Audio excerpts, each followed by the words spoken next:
Okay, so in this example, we're being asked to simplify the fraction. So our first step that we want to do is, notice that we have two terms on the top here. Let's go ahead and combine those.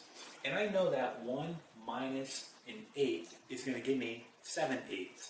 But if you didn't know that, we can simply just get a common denominator, right? So if we take 1, which is really 1 over 1, and then we have minus 1 over 8, to simply get a common denominator, we multiply the denominators.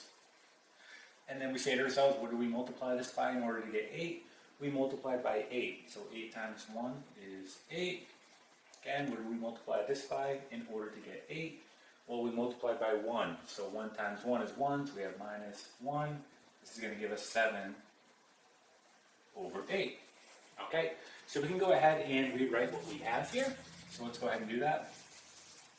So we have 7 over 8 all over 1 over 4. Now, this goes back to keep, change, flip. So for example, I'm just going to go ahead and use letters here to demonstrate what we need to do. Let's say we have A over B, okay, divided by C over D. Well, we're going to keep what we have, so we're going to have A over B. We're going to change division to multiplication, and then we're going to flip what we have on our denominator. So in this case, it's going to be now D over C. And we know that when we multiply fractions, right, we simply just multiply across. So we have A times D, B times C. So we're going to go ahead and apply that same concept here. All right, so let's go ahead and do that. So we're going to take 7 over 8.